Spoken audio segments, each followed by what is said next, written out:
ئازیزان و خۆشەویستانی مایکی ئاپۆرە ئەو کاتتان باش خۆشحاڵم لە دیدارێک بە ئێوەی بەڕێز شاد دەبمەوە. خۆشەویستان، ڕۆژهەڵاتی ناوەڕاست لە بەردەم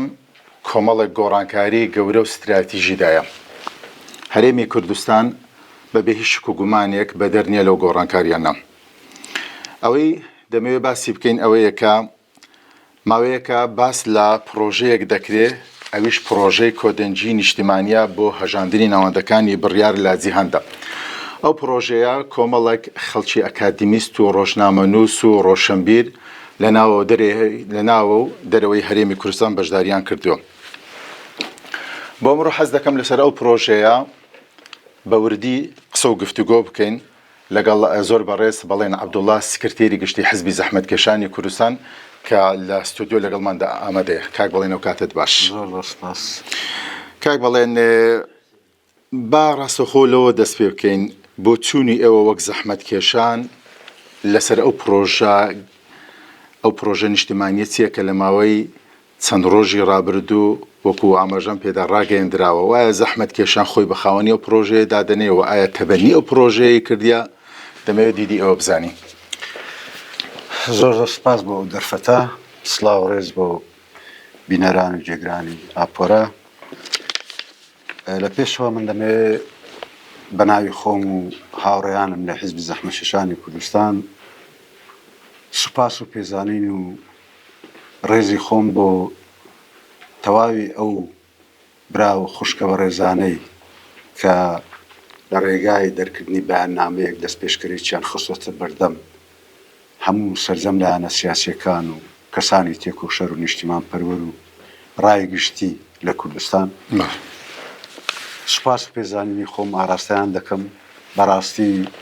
دەست پێشکەریەکەیان لە کاتێکی زۆر هەستیار، زۆر بەرپرسانە، زۆر دڵسۆزانە، لە بارودۆخێکی زۆر هەستیار ئەو دەست پێشکەریان کردیە و ئێمە وەکو حیزبی زەحمەتکێشانی کوردستان هەر لە دەرکردنی بەیاننامەکان و دەست پێشکەریەکەیان ئێمە بەڕەسمی پشتیوانی خۆمان بۆ ئەم دەست پێشکەریە ڕاگەیان و هیوای سەرکەوتنیان بۆ دەخوازین و ئێمە خۆمان بەخاوەنی ئەو پرۆژەیە دەزانین و هەموو هەوڵێکی خۆمان سەر کردوێتەوە بۆ سەرخستنی ئەو پرۆژەیە کە لەلایەن ئەو بەڕێزانەوە ڕاگەیەندراوە. دیارە دەمەوێت باز لەوە بکەم بەڕاستی ئەو بارودۆخەی کە لە ڕۆژهەڵاتی ناوەڕاست هاتووەتە پێش بارودۆخەشی زۆر هەستیارە، وەکو جەنابن لە دەستپێشی قسەکانی دەستپێشیکردنەوەی بەرنامەکە باس کرد کە ڕۆژهەڵاتی ناوەڕاست لە بەردەم گۆڕانکاری یەکجار گەورەدایە و هەرێمی کوردستان هەر چوار پارچەی کوردستان بە تایبەتیش هەرێمی کوردستان لە ناو زەرگەی ئەو گۆڕانکاریانەدایە. بۆیە پێم وایە کوردستان بەگشتی و هەرێم بە تایبەتی چیتر بەرگەی لێکترازان و بەرگەی پەرتەوازەی ناگریت. پێویستە سەرجەم لایەنە سیاسیەکان ئەو کێشە و ئاڵۆزیانەی کە هەنە بە تایبەتیش لە هەرێمی کوردستان تێپەڕێنین بەرز بینەوە بۆ ئاستی بەرپرسیارەتی کە ئایندەی وڵاتەکەمان، ئایندەی دۆزی ڕەوای گەلەکەمان لە هەر چوار پارچەی کوردستان بە تایبەتیش هەرێمی کوردستان کە کەوتۆتە ناو چەقی ئەو گۆڕانکاریانە پێویستە سەرجەم لایەنە سیاسیەکان بە دەنگ ئەو بانگەوازەوە بچن و بتوانین کۆدەنگەکی نیشتیمانی پێک بهێنین ناوەندێکی بڕیاری سیاسیمان هەبی بکەوتە گفتوگۆ لەگەڵ ناوەندەکانی بڕیار لە دەرەوەی وڵات، لەگەڵ عێراق، لەگەڵ وڵاتانی تری ئیقلیمی. وەکو باسم کرد ئەو لێکترازان و پەرتەوازەی ئێستا لە ساحەکە هەیە زۆر زەرەر. ئێوەکو زەحمەتکێشان هەر لە بیدایەتی گەیاندن و یاخود ڕاگەیاندنی پرۆژەکە پێم وابی وەکو بەڕێز شتان بەشت پێدا لە میانی قسەکانت تەبەنی ئەو پرۆژەیەتان کرد. پەیامتان بۆ هێز و لایەنە سیاسەکانی دیکە چییە؟ هەست بە دوودڵی دەکەن لەناوان هێزی زێزی لایەنی سیاسی بۆەوەی بێتە پاڵەو پرۆژەیە؟ بەداخەوە لێکترازانەی کە هەیە بە تایبەتی لە هەرێمی کوردستان بەخۆ دەزانی عێراق بەشێکی گرنگ و استراتیژیە لەو گۆڕانکارانێک کە ئێستا لە منتیقەکە هەیە ئێمە ئێستا تا ئێستا کە بە پێی دەستور بەشەچین لە عێراق بەداخەوە لایەنە سیاسیەکانی هەرێمی کوردستان لە باشووری هەرێمی کوردستان نایانتوانی لە دوای هەڵبژاردننی پەرلەمان و کە ماوەی نزیکەیەوە ساڵێک پێنج مانگ شەش مانگە تێپەڕێ نەمانتوانی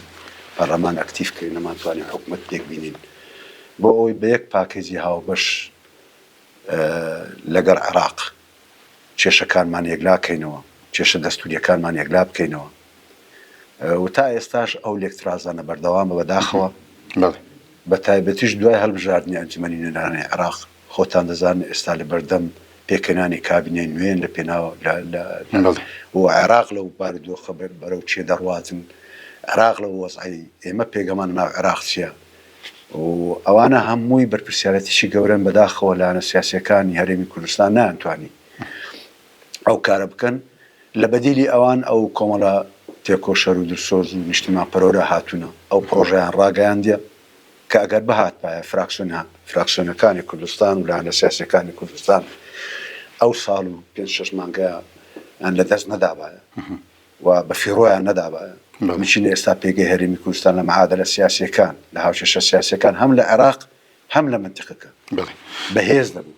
بەڵام ئێستا ئێمە دەتوانم برێن بە هوی ئەو لێکترازانە حەلقەیەکی لاوازی لەناو پرۆسە سیاسیەکە بەگشتی و خۆشتان دەزانن ڕۆژانە عێراق لە ڕێگای میلیشیاکانەوە پەلاماری هەرێم دەدەن لە چەند ڕۆژی ڕابردوو لە پەرلەمانی عێراق جەلسەیە کرا خۆتان گوێتان لێ بکەوە ئیعلامین مەفروضە لایەنە سیاسیەکان تەماشا بکەن بە چ نەفەسێکی دژمندارانە باز لە ئاین لە هەرێم دەکەن و باز لە ینی نەفەسێکی دژمندارانەیە ئەوەی کە لە عێراق بەرامبەر بۆیە دەبی بەڕاستی لایەنە سیاسیەکان ئێستا گرفتەکان و کێشەکانی نێوان لایەنە سیاسیەکان پێم وانییە ئەوەندە گەورە بن نەتوانن چارەسەری بکەن ئێمە لەگەڵ 2 ساڵ پێش ئێستاکە لەگەڵ برادرانی حیزبی شوێنی کوردستان و برادرانی بچمەوەی دیموکراتی گەری کوردستان تقریباً پرۆژەیەکمان پێشکەش هەموو لایەنە سیاسیەکان کرد ئەو وەخت ئێمە دەرکمان بە مەترسیەکان دەکرد پێشکەش هەموو لایەنە سیاسیەکانمان کرد ئەگەر ناوەڕۆکی ئەو پرۆژەیە ئێمە کە 2 ساڵ پێش ئێستا لەگەر حیزبی شوێنی ئێمە و زەحمەکێشان لەگەر شوێنی بچمەوەی دیموکراتی گەری پێشکەشمان کرد لەگەر ناوەڕۆکی ئەو دەست پێشکەری ئەو برادر سۆزانەیە کە ئێستا پێشکەشەکان زۆر لێک دوور نییە بەداخەوە ئەو کاتی بەدەنگمانەوە نەهاتن ئێستا کات لە بەرژەوەندیمان کات لە بەرژەوەندیمان نییە ئەگەر کۆدەنجێکی سیاسی بە پاکێجی هاوبەش نەگەین کوردستان لەو گۆڕانکاریانە زەرمەندی گەورە خوێندنەوەی بەڕێستان دیدی بەڕێستان بۆ داهاتوو بۆ ئەو گۆڕانکاریانی کە چاوەڕوان دەکرێت چییە پێت وایە ئەو شەڕە بەرەو کوێ هەنگاو دەنێ ئەو بەلامەوە گرنگە بەڕاستی دیدی جەنابەت بزانم ئەوە یەک دووش ئەوەی بەلامەوە گرنگە بەڕێزت ئاماژەت پێدا بردومانکردنی هەرێمی کوردستان شەهیدکردنی کۆمەڵێک پێشمەرگە پێم وابی 6 پێشمەرگە و کەسێکی حاڵاتێکی مەدەنیش لە فڕۆکەخانەی هەولێر بەڕاستی حکوومەتی عێراق دەستکورتە بەرامبەر ئەو گروپانە بۆچی ناتوانێت ڕێگریان لێ بکە حەزم لێ دیتی تۆ بزانم عێراق لەو بارودۆخەی کە هەیە ئێستاکە لە هەموو وڵاتەکان بارودۆخی خراپتر پێمان وایە ئێستا ئەگەر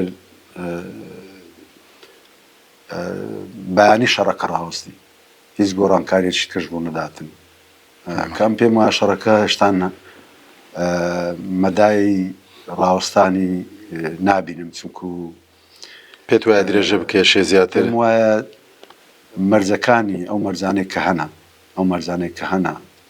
بۆ ڕاوەستانی شەڕەکەی تا ئێستا ئەو مەرجانە ئاسان نییە جێبەجێ ترەمپ ئەمڕۆ لە نوێتری لێدوانی باسی 3 هەفتە دەکە 3 هەفتەی داهاتووە لەو لێدوانەکانی ترەمپ بۆیە هیچ من وای دەبینم کە ئێستا کە زەمینی ڕاگرتنی شەڕەکە نییە بەڵام لە سیاسەتیش و لە ئەوەش مفاجعات هەیە احتیمالە بەیانی ڕاوەستی ئەگەر بەیانی گریمان شەڕەکە ڕاوەستە باشە عێراق مێلیشیاکان لە ڕێگای مێلیشیاکانەوە بوویتە بەشێکی گرنگ لەو شەڕە پێش دەست بەش پێکردنی شەڕەکە ئەمریکا ئینزاری عێراقی کردی ئینزاری عێراقیان کرد کە چیتر قبوڵ ناکەین عێراق بتە ساحەی پشتەوەی سیاسەتی ئێرانی بەڵێ بە ئاشکرا و ڕاشکاوی ئەویان ڕاگەیاندووە. ئێران ئەگەر سبەنی شەڕەکە ڕاوەستی بە تاکید دەسە ژێرباری هەندێک لە مەرجەکانی داواکارەکانی ئەمریکا و عێراق لاوااسترین حەلەقەی ئەو بارودۆخەیە چونکو شەرایینی شادەماری ئابووری عێراق لەزد ئەمریکای ئێستاکە بۆیە لە پێکەنانی حکوومەتی ئایندە کە ئێستا محاولە هەیە لە دوای 11 مانگ هەنگاو بەرەو پێکەنانی حکوومەت بۆ بن چیتر ئەمریکا قبول ناکە عێراق سیادەی خۆی تەسلیمی وڵاتانی تر بکە دەبێ عێراق خاوەندەرەتی لە خۆی بکات و ئەو حکوومەتی کە تەشکیل دەبێ ئەرشی زۆر قۆرز دەبێت. ئایا مێلیشیاکانی کە ئێستا لە دەرەوەی یەسوور و یاسا پەلاماری هەرێمی کوردستاندا هەتا پەلاماری خۆیان دەدەن پەلاماری وڵاتانی ئیقلیمی دەدەن ئەو حکوومەت چەند توانای هەیە کۆنتڕۆلی ئەو بارودۆخە چەند توانای هەیە ئایا بەرەو شەڕی ناوخۆی دەڕۆ ئایا ئەو حکوومەتە دەتوانی کۆنتڕۆلی ئەوانە بکە ئەگە پێی نەکرێ چۆن عێراق دەپارێزی لەو گوشارانەی کە لەسەریتی. بۆیە پێم وایە وەزعی عێراق لەو بارودۆخە قڕۆسترین بارودۆخ تووشی عێراق دەبێتن لە دوای ڕاوەستانی شەڕەکە حتا لە درێژە پێدانی شەڕەکە و لە دوای ڕاوەستانی شەڕەکەش کاک بەڵێن پێدوانیە ڕەوشی میلیشیاکان یاخود فۆرمی حکوومەتی داهاتوی عێراق وابەستە دەبێت بە ئەنجامی شەڕی ئیران بە تاکید کاریگەریشی زۆری دەبێت لەسەر هەرێمی کوردستان شەڕەکە درێژەی هەبی سبەنی ڕاوەستیان درێژی کاک بەڵێن هەرێمی کوردستان تەنها لە ڕێی بەیان نامە و هەندێک ناوەندی باڵێن نێودەوڵەتی داوای ڕاگررتنی ئەو بەردومانە نەدەکات. هەرێمی کوردستان دەتوانێت چیت کە سیاسەتی ئێمە بەڕوونی و ڕاشکاوی زەحمەت کێشانەی مەدەمێک ڕامانگەیاند ئەو عەقڵەتی کە لە بەغدا حکم دەکات لە 2005ەوە بڕوایان بە دەستوور نییە پەشیمانە لە دەستورەکە دەسەڵاتیان هەبی دەستورەکە دەگۆڕن و دەسەڵاتیان هەب سیاسەتی حکوومەتی عێراقی بەرامبەر هەرێمی کوردستان بە حکوومەت و بە حەزابە سیاسیەکانیەوە سیاسەتەشی ناحەزانەیە دانەوێت هەرێمی کوردستان بچووکەنەوە دانەوێت هەرێمی کوردستان لە قالب بدەن و ئەو فیدرالەتەی کە هەیە هیچ بەندێکیان لە جێبەجێ نەکرێت تۆ تەمەشاکە ئەو سیاستەی کە ئێستا لە کەرکووک و نازە داوڕەوەکان پەیڕەو دەکرێتن لەلایەن کێوە بەڕێوە دەبدرێت حکوومەتی عێراقیە ناوەندی دەسەڵاتە لە عێراق ئەو سیاسەتە بەڕێوەدا لە تعریب ئێستا لە هەموو کاتێک زیاتر بۆیە ئەو سیاسەتە بەرامبەر هەرێمی بەردەوامە بەڵام ئەوان استیغلالی چیان کرد استیغلالی ئەو پەرتەوازەیەیان کردە استیغلالی ئەو لێکترازانی ناو ماڵی کوردیان کردیە حکوومەت پێکناین پەرلەمان ئەکتیڤ ناکەین ئەوان زیاتر ئەو بەرنامە و کارنامە هێتیان دەتوان بە ئاسانی بەسەرمادا تێپەڕێن هەموو مەسەلەکان کورد کردەوە هەرێمی کوردستان چاوەڕێ ئەوە سەر مانگ ئایا ڕەحمان پێ دەکەن موسەکە بنێرنیان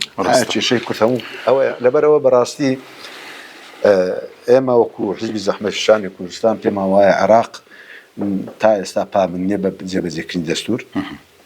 و ئەو لاوازی و لێکترازانەی کە لە هەرێمی کوردستانی بەشێکی خەتای خۆمانە بەشێکی زۆری خەتای خۆمانە هەم لە ئیدارەدانی هەرێمی کوردستان دادپەروەری نییە خەڵک ناڕازیە و هەم لە یەکڕێزی سیاسیەکەش ئێمە یەکڕێزێکی سیاسیمان نیە و پاکێزێکی نیشتیمانی هاوبەشمانێت تۆ تەمەشاکە یعنی لە ڕۆژاوای کوردستان ئەوە بارودۆخە دروست میلەتی ئێمە ڕاپەڕینێکی گەورەی کرد هەم لە هەرێمی کوردستان هەم لە بەشەکانی کوردستان هەم لە ڕەوەندی کوردی ینی گەلە کۆمەچێکی گەورە لە میلەتەکەمان کرا لە ڕۆژاوای کوردستان بەدەنگ هاتنی میلەتی ئێمە بە گەنج و پیر و ژنوپی کۆدەنجی میلەت ئەو کۆدەنجە وای کرد کاریگەری هەبوو لە سەرای گشتی ئەوروپا و ناوەندەکانی بڕا لە دەرەوەی وڵات کەواتە میلەتی ئێمە پامی خۆی گەیاندە هەموو لایەنە سیاسیەکانی کوردستان ڕێککەون کۆدەنگ بن یەکڕێز بن دەتوانین مەترسیەکان بڕاوێنینەوە دەتوانین دەرفەتی باش بۆ خۆمان بڕەخسێنین تەجاوزی هەموو حیزبەکانیان کرد تەجاوزی هەموو ئایدۆلۆژیایەکیان کرد باشە ئێستا ئەو دەست پێشکەریەکە کرایە ڕنگدانەوەی ئەو یەکدەنجەیە ئەو یەکدەنجێش ڕەوەندی کوردی و کوردستان و هەرێمی کوردستان و لایەنە سیاسیەکان قسووریان نەکرد لە پشتیوانیکردن لە پشتیوانیکردنی برایانمان لە ڕۆژاوای کوردستان بەڵام نەچووتە چارچەوەی پرۆژەیەکی نیشتیمانی ئەوەی مشکلەکەی ئێمە مشکلی ئێمەیە تا ئێستا لە سیاسەکان نهاتمە بەیەکەوە دانیشین لە هەرێمی کوردستان بگەینە کۆدەنی پرۆژەیەکی سیاسی چۆن مامەڵە لەگە ناوەندەکانی بڕیار بکەن دەرەوە باشە بەڵام چۆن مامەڵە لەگە عێراق بکەین چۆن لەگە تورکیا لەگە ئێران لەگە وڵاتانی تر ئەوە کێشەیەکی گەورەیە تا ئێستا بۆیە ئەو دەست پێشکەری ئەو بەڕێزانە کوردیدانە بەدیری ئەوەیە بەدیری هیوادارین بەدەنجیانەوە بس بڵێ کاک بەڵێن پێ وایە ئەو پرۆژەیە جۆرێک لە جیاوازی تێدا لەگەڵ پرۆژەکانی دیکە ئەمە لە ڕابردوو کۆنگرێنێتەوەی کوردستان و هاوشێوەکانی کە بە زۆرێک لە جۆرەکان سەرکەوتوو نەبوو پێ وایە ئەو پرۆژەیە دەتوانێت ئامانجەکانی خۆی پێچی و جیاوازە لە پرۆژەکانی دیکە بەڕای ئێوە جیاوازش ئەو تۆ نییە بەڵام زروف و کاتەکە جیاواز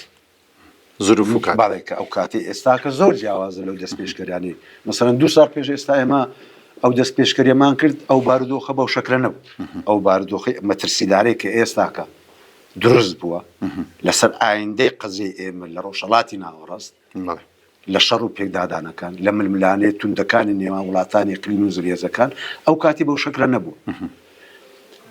بۆیە ناوەرۆکی پرۆژەکە زۆر ناوەرۆکی پرۆژەکەی ئێمە دوور نییە لە ناوەرۆکی پرۆژەکانی ڕابردوور بۆ کۆنگرێنێتەوەی ئەوانە دوور نییە بەڵام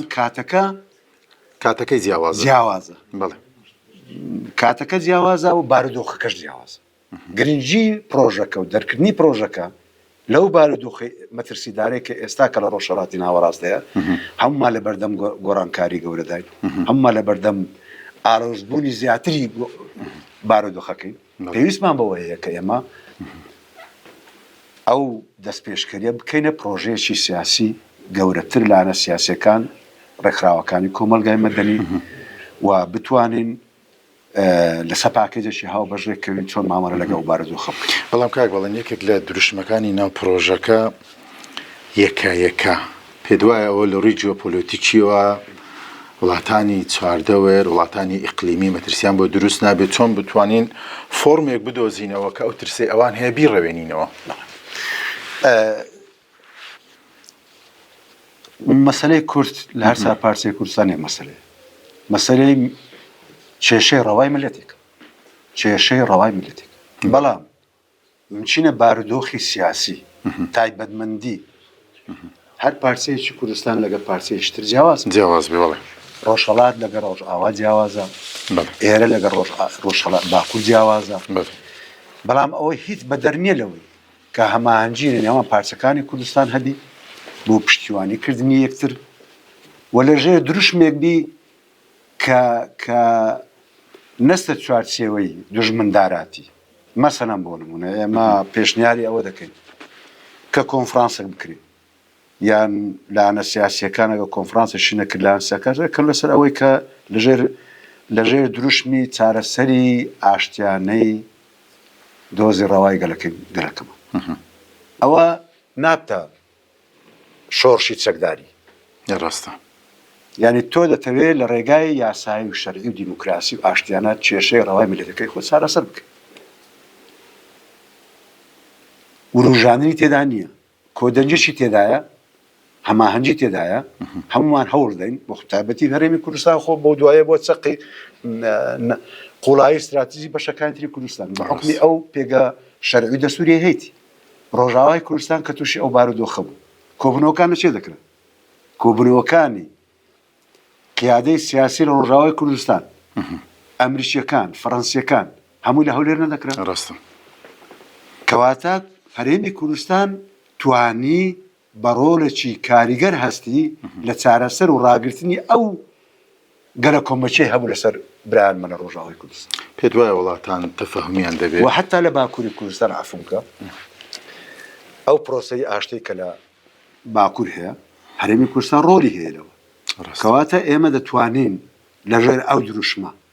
کۆدەنجێکی نیشتیمانی دروستکەن کۆنفرانسێک لە ژێر عینوانی چارەسەری ئاشتیانە و دیموکراسیانەی کێشەی ڕەوای گەلەکەمان ئەو کۆدەچێ دروست دەی بێ ئەوەی هیچ شتێک بروژێنیتن ڕوحێتەکی دژمندارانەی تێدا نەبێت کۆدەنجێکی نیشتیمانیش دروست دەبێت بەڵێ کاک بەڵێن لە ناوخۆی هەرێمی کوردستان ململانی حزبی وەکو بەڕێز لە قسەکانی شتێک کە مێگامەژەت پێدا بەخۆ دەزانی لە ترۆ بکە بەداخەوە ینی هەرێمی کوردستان ساڵێک و 5 مانگ بەرەو ژوورە انتخابات کرایە و لە عێراق دوای ئێوە هەڵبژاردن کرا تا ئێستا لەوێ حکومەت تشکیل نەبووە لێرە حکومەت تشکیل نەبووە زوعفی هەرێمی کوردستان تا چەند لەلایەن بەغداوە ئیستیغلال دەکرێت یان زوعفی هەرێمی کوردستان تا چەند کاریگەری هەیە بۆی ئەو پرۆژەیە بە ئامانجەکانی خۆی نەگا تەماشاکە ئێمە دەستورەکەی لە عێراق باشە ئەو مافانەی کە لە دەستور ئیقرار کرا لە ساڵی 2005 قرار کراوە بەشەشی زۆری ئەو مادە و بەندانەی کە پەیوەندی بە هەرێمی کوردستان و هەیە دەستور شەرعەتی وەرگرتیە جێبەجێ نەکراوە نەک جێبەجێ نەکراوە لێی پاشگەز بوونەوە ئیلتیفافی لەسەر دەکەن پاشقۆری لێ دەگرن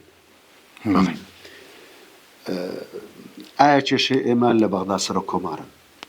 کێشەی ئێمە چەند وەزیرمان هەیە کێشەی ئێمە لەسەر ئەو شتانەیە کێشەی ئێمە لەسەر مافە دەستوریەکانی هەرێمی کوردستان هەموو لایەنە سیاسیەکانی کە لە بەغدان ئەوانەی کە فراکسیۆنەکانی کوردستان لە بەغدان و بە هەرێمی کوردستانیشەوە بە حکومەتەوە بەڵێ بەرپرسیارەتی ئەوانە لە جێبەجێکردنی دەستورسی یعنی چی خلافێک لە بینی لایەنە سیاسیەکان هەیە لەسەر ئەوەی مافەکانی کورد دەستور جێبەجێ نەکرێت کێشەی ئێمە لەسەر ململانەی حیزبیەکانە لەسەر بەرژەوەندی حیزبیە بەڵێ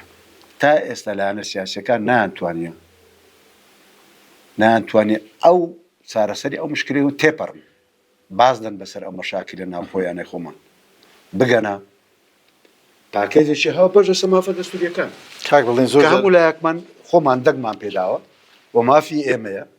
کە عێراق لێی پاشگەز بوویتەوە جێبەجێی ناکە ئەگەر کۆدەنجیەک هەبی لە بەغدا لە یەکەوە بتوانین پێداگیری لەسەر جێبەجێکردنی مافە دەستوریەکانمان کرد کێشەکان کەمتر دەبتەوە بەتاکی و ئەوە نیشانەکان چییە؟ نیشانەکان وازەحن ئەو ململانانەی کە هەیە بە تایبەتی ئەوەی کە لە بینی پارتی وێچێتی پارتی وێچێتی ناتوانێت کە هەردوو لایەن براوەی یەکەم و دووەمی هەڵبژاردنەکانی پەرلەمانی کوردستان ناتوانێت حکومەت پێک بینێت لایەنەکانی دەرەوەی پارتی وێچێتیش کە بەشێکیان دەڕێن ئێمە معارەزەین ئەوانش ناتوانێت پرۆژێک تەقیم بکەن بۆچی ناتوانێت فشار بکرێت کاک بڵێن فشار یعنی ئێوە وەکو حیزبی زەحمەتکێشان هیچ فشارێکتان کردە هیچ کەناڵێکی پەیوەندیتان دروست کردیە بۆی هەوڵدر فشارێک بکرێ فشارەکان لاوازن فشارەکان تا ئێستاکە زۆر لاوازن هەیە ناڵم نییە بەڵام زۆر جار فشارەکانی شتێکل بە ئەزیندای حیزبی دەکرێت بەداخەوە ئەزێندە ئەقلیمی ڕۆڵی هەیە بەتاکید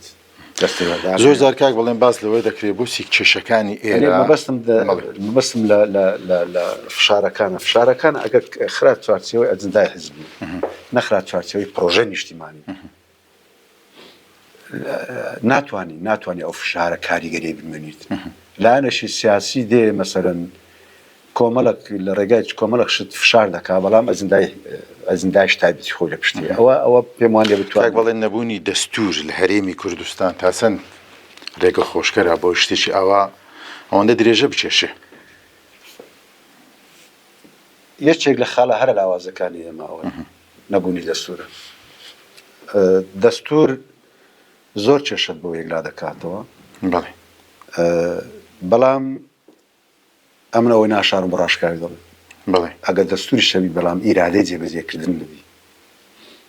ئەگەر دەسەڵاتەکن نەبی کە پابەندی بە دەستور و تێکڕای لایەنە سیاسیەکان لە چوارچێوەی دەستور هەڵسوکەون نەکرد دەستور دەبتە مەرەکەبی سەر وەرەقە لە عێراق دەستورمان نییە دەستورمان هەیە بەڵام ئایا خۆیان پابندن ئەوەندی کە پەیوەندی بە خۆیان وهەیە نەک بە هەرێمی کوردستان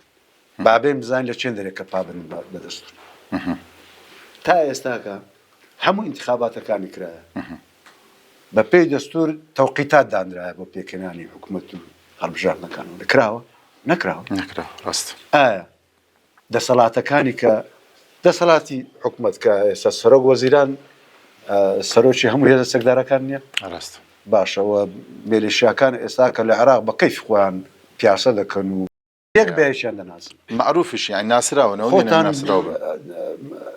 دیتان لە ناو پەرلەمان چه هۆسەک دروست بوو بە ئاشکرا ینی ئێستا پەرلەمانتاریان هەیە مثلا مثلەن لەبەرەوەی دەستور لۆ هەرێمی کوردستان نارێم زەروری زۆر زەروری یەکێک لە نەقسەکانمان مەسەلەی دەستورە ئەو معناوی نییە ئەم لە ئەهمیەتی کرد دەستور کەمکەمەوە باش بەڵام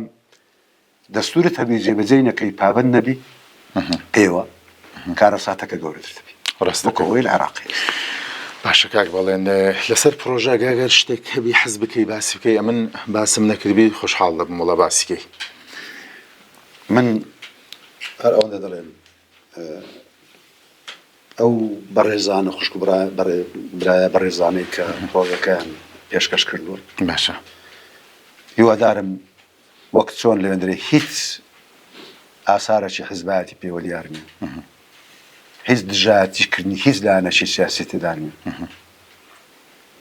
ئەو ڕێزکە تەواوەکەیە و ئەگە بمانێ ئەو پرۆژەیە سەرکەوتووی بی نابی هیچ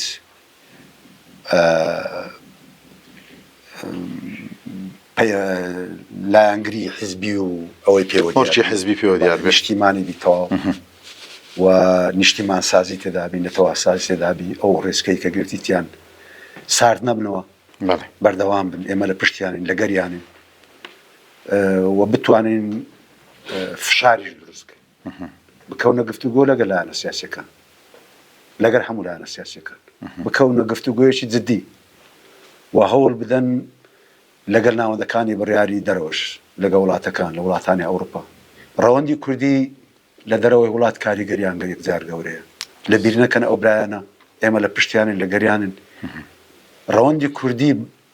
بکەنە بەشێک لە پرۆژەکە پشتیوانی ئەوان گرنگە بۆ ئەو پرۆژێ بۆەوەی بتوانین پێش تێپەڕینی ئەو بارودۆخانە پێش لە دەستچوونی دەرفەتەکان پێت وایە سە دەرفەت هەیە دەرفەتێکی زێڕینە دەرفەتیش یەکجار گەورە لە بەردەمگەلی کوردستان هەیە دەرفەتەکان یەکجار گەورن لە هەر چار پارچەی کوردستان بەتایبەتیش لە هەرێمی کوردستان ئەگەر ئەو کۆدەنجیە نیشتیمانی دروست بی ئەم پێم وایە دەتوانین ئایندەی گەلی کوردستان و وڵاتەکەمان و قەزەی وڵاتەکەمان بە شوێنەشی کەناری ئارام بگەینین بەڵام ئەگەر وەکو ڕابردوو کە تەجروبەمان زۆرە لە کوردستان بخوێنەوە دایمەن بڕۆ شاعیرەکان بخوێنەوە دایمەن ئەوەی کە کارەساتی خۆڵقاندە لێکترازانی ناوماڵی کورد ڕاستە دەستخۆش کاک بەڵێن ئێمە هیچمان نەمایە زۆر سپاس بۆ جەنابەت سپاس بۆ دەرفەتێکە بە ئێمەت بەخشیە گەشتی شتکت مابین خۆشحاڵ دەبن زۆر سپاس بۆ هەموو ئێوە و بینەر و جێگرانی دەست خۆش بینەرانی مایکی ئاپۆرە سپاس بۆ ئەو کاتێکە بە ئێمەتان بەخشی کۆتایی بۆ دیدارە کورتەمان دێنین لەگەڵ بەڕێز بەڵێن عەبدوڵڵا سکرتێری گشتی حیزبی زەحمەتکێشانی کوردستان سپاس بۆ هاوکارانم کاتێکی خۆش بۆ هەموو لایەکتان